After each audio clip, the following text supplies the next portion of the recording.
salamo fa fito amby fapolo am'zato ka ny andiny ny faharoambin'ny folo mivoaky toy izao amin'ny anaran'i Jesosy. Mba nkalazany Jehova ry Jerosalema, mideran'Andriamanitra ry Ziona. Izany salamo izany tokoa no entina ny tanana antsika hankalazany Jehova ary idera an'Andriamanitra. Miarabanao tompoko, tratra indray ity fotoana androany ity. Namakivaky enemana tsika mianakavy. Nandalo zavatsarotra maro ihany angamba satria tsy laozany fahasarotana ny fiainantsika eto. Fa no asoavin'Andriamanitra tsika narovany ary dia tonga soamatsara amin'izao fotoana efa narahantsika izao. Tsy nisy avy amintsika ngeny nahatonga antsika ho velonay na androany afaka miaraka indray androany. Fa noho ny fahasoavan'ny tompontsika, tamontsika tsirairay avy. Ka dia isaorantsika Andriamanitra ary omentsika voninahitra mandrakariva izy noho ny amin'izany rehetra izany. Koa dia miarabanao tafaraka aminay ato amin'ny antsa kira fidirana indray amin'ity androany ity. Manasanao indray zany andray toerana dia hiaraka hideran'Andriamanitra isika miaraka amin'ny vahiny izay nasana.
Fifaliana ho anay groupe mendrika azy avy eo amin'ny fiangonana adventiste amin'ny tanjany andro fahafito ny mandray anjara amin'izao fandaharana izao. Ny raha nataony voalohany teo dia mitondra ny lohateny hoe e mahagaga satria mahagaga loatra ilay andry amansika ary tsy takatry ny saintsika ny fahalembiazany. Ny ranay manaraka eto dia mitondra ny lohateny hoe enao ny fahazavako satria na inona manzo antsika eo amin'ny fiainana dia Jesosy no fahazavan'izao tontolo izao.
Resy lahatra ny iranay ataonay rehefa manaraka ao anatin'izany hira fandresen-dahatra izany dia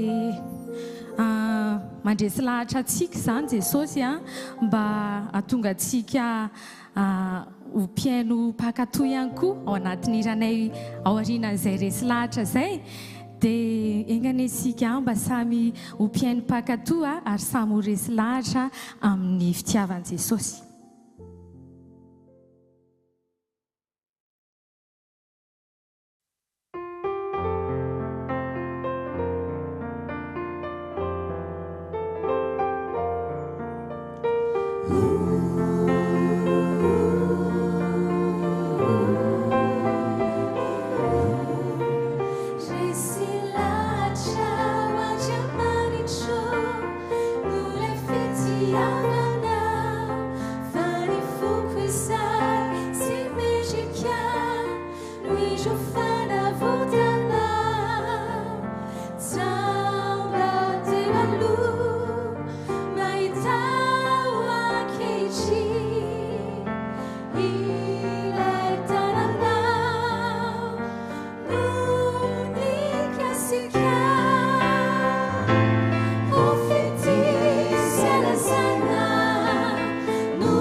Mahafaly kosa ny manolotra ho anareo tsirairay avy izay mijery izao fandarana izao ny anaranay membre rehetra atao amin'ny groupe Mendrikaja.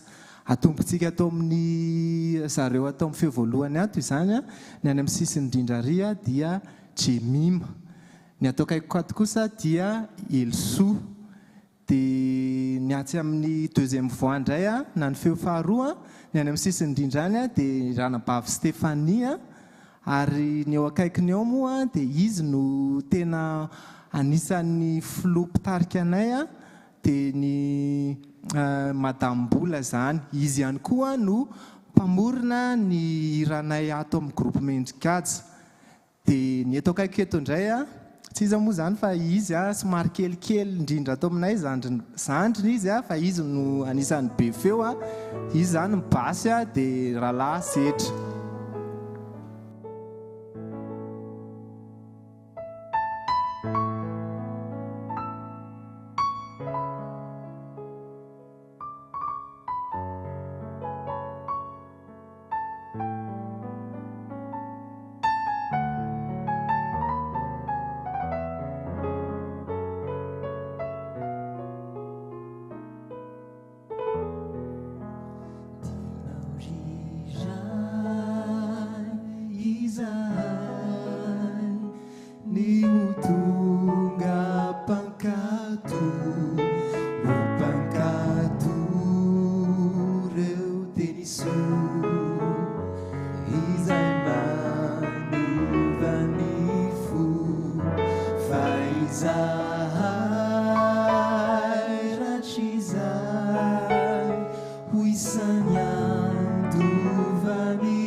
Siata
salamy fahenambempolo no horaisitsika amin'ity androany ity ka izay no iderahantsika angalantsika anatra angalantsika fampaherezana mba hahatonga antsika mpiterin'andriamanitra mandrakariva. Salamy fahenambempolo dia ovakiko ny andiny voalohany sy ny faharoa dia avy eo mitoy eo ihany ao anatin'ny fotoana foy izany fijerentsika ny salamy fahenambempolo zany. Vakiko amin'ny anaran'i Jesosy. Miobio an'Andriamanitra ry tany rehetra ary mankalaza ny voninahitry ny anarany omeo voninahitra izy ho fiderana azy. Izany salamo zany izay Davida mpanjaka moa no nanoratra azy dia fanasana nataon'ny Davida mpanjaka ny tany rehetra, ny firenena rehetra, ny olona rehetra tsy zakanavaka nasainy Davida daholo satria voabanga ao anatiny hoe tany rehetra ty ty planeta misy antsika ty voabanga ao anatiny zany dia nasaina daholo zany ny rehetra ankalaza ny voninahitra ny anaran'Andriamanitra ary iderin'Andriamanitra ny rehetra tsy zakanavaka. Tena zava-dehibe no afantarantsika an'izany fa isika dia tokony iray fo amin'ny rehetra koa iderin'Andriamanitra araka ny fanasana izay nataon'ny Davida teto. Tena miray fo miray saina iderin'Andriamanitra, hovava iray ho saina iray ny arahantsika amin'ny iderin'Andriamanitra amin'ny olona rehetra izay manao toy izany koa. Asaina mantsy fa tsy terena, asaina ny olona rehetra iderin'Andriamanitra ny tany rehetra amin'ny voninahitra azy. Ary eo amin'ny andininy fahavalo ary dia izao mihitsy no lazainy hoe amin'ny anaran'i Jesosy andininy fahavalo misaorana Andriamanitsika ry firenena ary sandratiny feo fiderana azy. Tena sainy Davida ny tany rehetra amin'ny firenena rehetra iderin'Andriamanitra ao anatiny izao sy ianao. Eo amin'ny andininy fahateloambinifolo kosa nefa rehefa mamaky an'ity salamy fahenambempolo ity isika dia somary nivadika indray Davida ka izy tenany ny olona tsirairay mihitsy zany izy tenany no miteny hoe hiditra ao an-tranonao mitondra fanatitra doranao efaiko aminao ny voadiko izay nitonon'ny molo sy naloko mivavaka fony ao azy pahoriana ateriko aminao fanatitra dorana amin'ny matavy mba misetriky ny ondrolahy hanatra ombola sy osilay aho. Davida mihitsy ndraiky isa zany izy tenany no mitondra ny tenany iderin'Andriamanitra amin'ny fanaterana fanatitra. Izy manokana mihitsy zany nahatsiaro fa nomen'Andriamanitra tombotso dia nanao fanatitra voady amin'Andriamanitra. Mety nanasan'ny olona rehetra andeo hiaraka amiko ianao anao fanatitra ho an'i Jehovah ka ny fiderana an'Andriamanitra zany dia ny rehetra no asaina fa ianao koa manana adidy manokana ary manana fomba manokana anao manokana hiteranao an'Andriamanitra no ny sonomeny ianao. Raha ohatra ka asiana feo an'ity tsy fantatra izay nanaovan'i Davida azy fa raha izao ohatra mba na ireo mpamorokira ohatra manisy feony dia ny andiny voalohany ka hatramin'ny andiny faharoambin'ny folo dia ireo tokom-pihira rehetra ny manao azy. Zany hoe ny kara manontolo mihira azy, hira tambabe mety misy feo efatra misy feo enina tsy fantatra dia atao. Fa rehefa amin'ny toko fahatelo ambin'ny folo ka hatramin'ny roapolo dia lasa ohatrany hoe olotokana mihira azy. Raha za zany mba manisy feon'izy ity zany mba tiako anaovana azy satria ohatrany tanita miavaka tsara mihitsy ilay salama hoe olona rehetra no saina voalohany dia avy ilay olona mihitsy olotokana ilay olona anankiray mihitsy no miderin'Andriamanitra. Tena tsara loatra izany fomba hideran'Andriamanitra zany ary amporosena anao izany sika ianao manokana manana fotoana hideranao an'Andriamanitra manokana no ny soa nataony taminao manokana tsy niaranao tamin'ny vadinao ny any tokantranonao fa ianao manokana manana an'izany ianao dia hiderao Andriamanitra. Ary raha eto amin'ity salamy fahenambempolo ity dia izao inona ny antony hideran'Andriamanitra dia izao no lazainy eo amin'ny andininy fahatelo lazao amin'Andriamanitra hoe endre matahotra ny asanao fa ny fahalehibiazan'ny herinao no ikoizan'ny fahavalonao anao. Zay zany aloha ny anankiray ny fahalehibiazan'Andriamanitra dia lasa matahotra sy mikohy ny fahavalo. Ary ny eo amin'ny andininy faharoa dia misy hoe omeo voninahitra izy ho fiderana azy. Ny voninahitr'Andriamanitra koa zany dia tena hiderana azy le voninahitra izay an'Andriamanitra tsy mitovy amin'ny voninahitra ndraiky ary mahasarotany an'Andriamanitra ny voninahiny mahasarotany azy zany. Izao mihitsy ny lazainy eo amin'ny Isaia faharoamby efapolo Isaia faharoamby efapolo ka ny andininy fahavalo dia izao no lazainy bokyny Isaia 2:7 mivaky toy izao amin'ny anaran'i Jesosy. Izaho ny Jehova, izany no anarako, ka ny voninandro tsy omeko ny hafa na ny fideranay ho an'ny sarin-javatra voasikotra. Tena sarotiny Andriamanitra amin'ny voninahiny, sarotiny Andriamanitra amin'ny fiderana azy. Ka raha manome voninahitra azy isika dia tady teo fa manokana ho azy zany.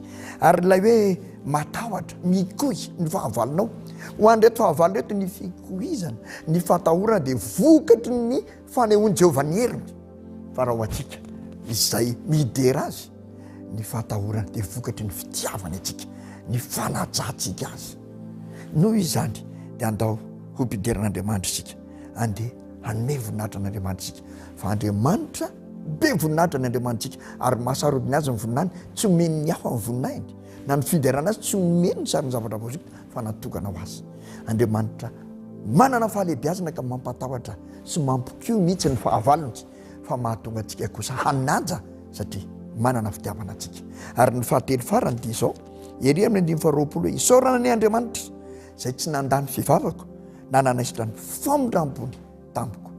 Ny antony iteran'Andriamanitra koa zany dia Andriamanitra tsy manaisitra mihitsy ny famondram-bony aminao. Rehefa nanoty ianao ka mibebaka dia meny ianao mamempona ny famondram-po ary avelan'ny helikao. Etsy ambony mantsy dia fantatra Davida tsara fa raha makasitraka ho tao ambony izy dia tsy hainao azy Andriamanitra, kanefa dia niainy tokoa Andriamanitra ozy izy satria tsy nanaisitra ny famondram-pony taminy. Zany tokony hitarantsika n'Andriamanitra. Andriamanitra tsy manalako ny famondram-pony amintsika. Andaho ianao hideran'Andriamanitra, ho mpideran'Andriamanitra satria nomeny anao ny famondram-pony, ary tsy mbola nasorony taminao zany matoa ianao mbola miaraka sy tafaraka eto amin'ity androany ity. Fa ny angatany aminao kosa dia izao, raha manoty ianao dia mibepa ary aza mamerina intsony. Zany mangatan'Andriamanitra aminao. Koa andao mpidera azy noho izany toetrany rehetra zany, ary andao anao tahaka ny Davida, hiaraka hideran'Andriamanitra amin'ny olona maro izay midera azy sy manome voninahitra azy, ary ianao manokana koa mifiainanao manokana ho mpidera azy. Dia tanteraka aminao ny izany teny zany. Amen.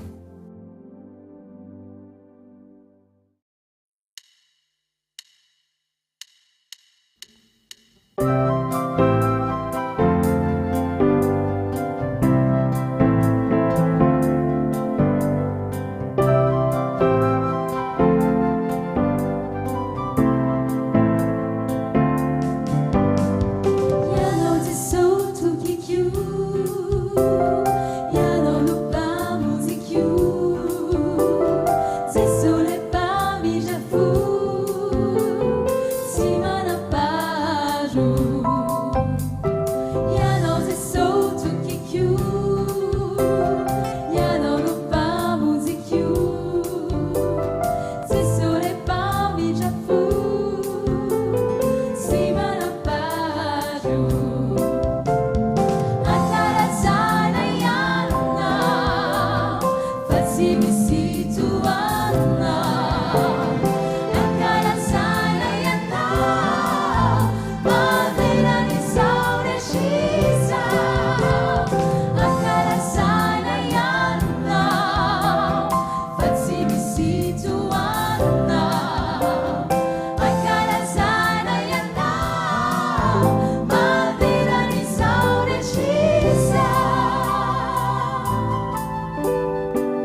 amin'ity tapany faharoa ity a dia tsara foana ny mahafantatra hoe tsy mahafantatra moa zany fa tsara Andriamanitra amin'ny zavatra rehetra marina izy a ary ampisehoana amintsika foana famindrapony a isan'andro isan'andro izay na tonga ilay hira teo hoe ankalazainay ianao satria tena mendrika anazy loatra izany laza izany amin'ny hiranay manaraka indray a dia hoe ny fahamarinanao tafio ho anay riray.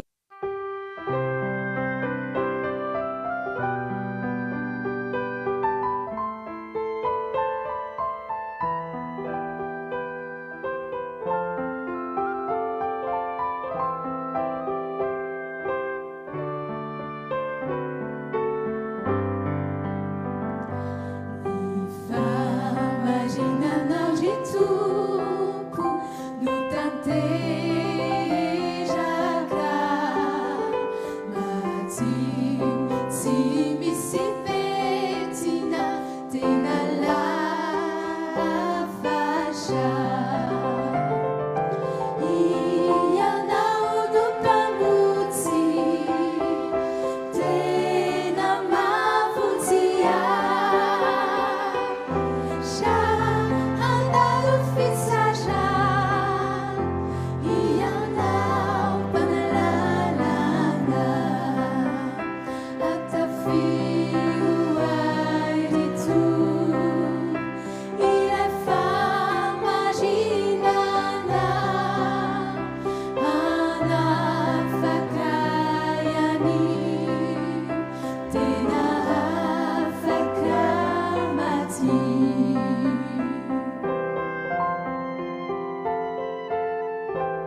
Rehefa avy niaino an'izay tononkira milaza momba ny famarinan'Andriamanitra izay tsika dia iresaka momba ny fitiavan'Andriamanitra indray izao tsika amin'ity raha manaraka ity. Ny fitiavan'Andriamanitra moa dia tsy misy fitiavana lehibe noho izany fitiavan'Andriamanitra izany satria ny fitiavan'Andriamanitra dia mandrakizay mitoetra mandrakizay fa tsy miovaova. Dia nengany antsika mba hatsapa izany fitiavan'Andriamanitra izany hatrany eo amin'ny fiainantsika tsirairay avy. Dia efa somary mamaraparana ihany moa izany ny hira ho ataonay amin'ity androany ity dia ny hira ataonay farany dia mitondra ny lohateny hoe tapao ny hevitrao. Mila manapa-kevitra tsika tsirairay avy ny anaraka an'Andriamanitra hatrany hatrany. Mila maharesy ireo fahotana marobe izay avelatra satana isan'andro eo anatrehantsika isika.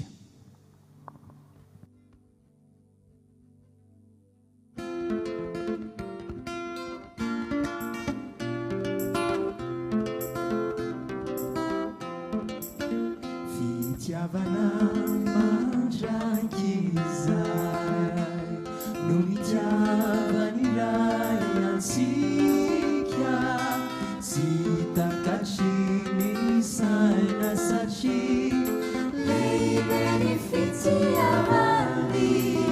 Fitiavana mandrakizay no mitiavan'ilay ansika sy takatry ny saina satria lehibe ny fitiavany.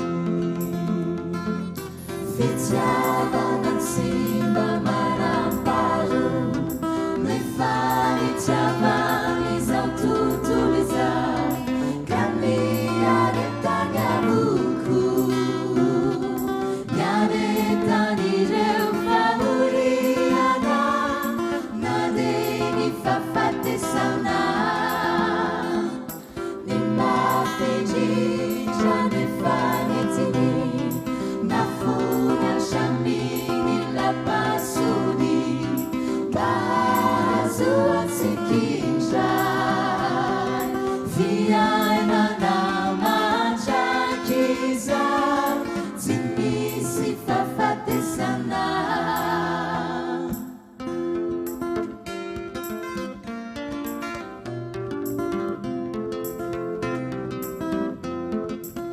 Fitiavana mandrakizay no mitiavan'ilay ansika izany no namparetany famindrampo ansika. Fitiavana mandrakizay no mitiavan'ilay ansika izany no namparetany famindrampo ansika. Fitiavana simba manamparo nefa nitiavany izao tontolo izao ka miaretany aboko miaretan'ireo fahoriana na dia ny fahafatesana ny mafindrindra nefa netiny nafony hatramy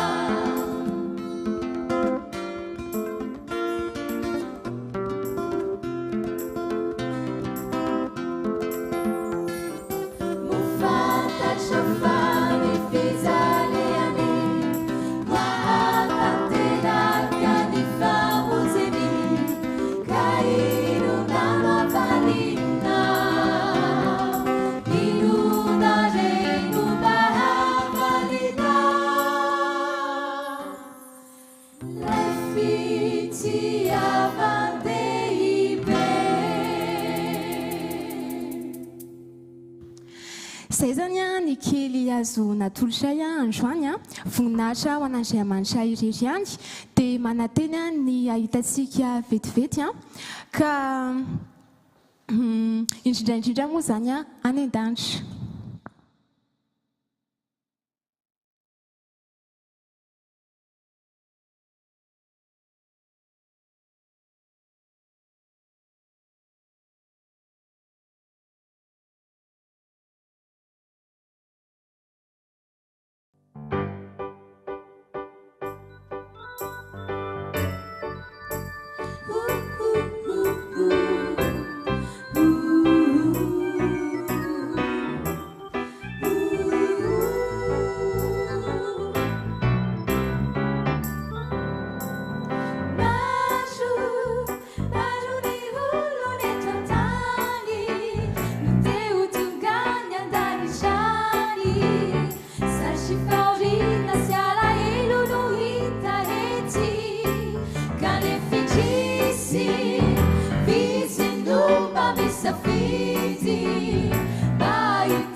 Sotran'Andriamanitra isika tena manandratra amin'ny voninahitra isika satria niaraka tamin'ny androany tena nahatsiaro ohatrany niakatra zany ny fanahitsika ny saitsika ary tafaraka tamin'ireo anjely ao an-danitra mitera azy sy manome voninahitra azy tamin'ity takarivo ity fa meloanisa rahantsika aloha dia andeha omenanao indray ny teny atao amin'ny soratra masina izay hampahery ianao entinao mamakivaky ny enemana izay iandrasanao ny amin'ny heriny androany iarahantsika indray Isaia 40 ka ny 120 io nomenanao ary mivaky toy izao amin'ny anaran'i Jesosy tsotra nomenanao mihitsy zany fa tsy tampoka no ivoahanareo ary tsy lositra no andehananareo fa Jehova no hitarika anareo eo aloha ary Andriamanitra ny Israely no vody lalanareo matokisa ry namana malala isany matokisa ry mpiara miderin'Andriamanitra isaky ny fotoana tahaka izao matokisa fa ho lohalanantsika sy vodalanantsika Andriamanitra ary tsy ivoaka amin'ny hoe fahatampoana isika na amin'ny fandosirana fa izy ny lohalantsika sy vodalantsika mandritra ny herinandro izay misokatra amintsika io dia fikiro zany teny zany ary ekeo sy inoy fa eo amin'ny fiainanao mandritry ny herinandro iny miaraka amin'ny andriamanitsika da hoary tompoko samahita ny andriamanitra mampamanginy fianakaviana rehetra na izany aiza misy atsika fialoha matompoko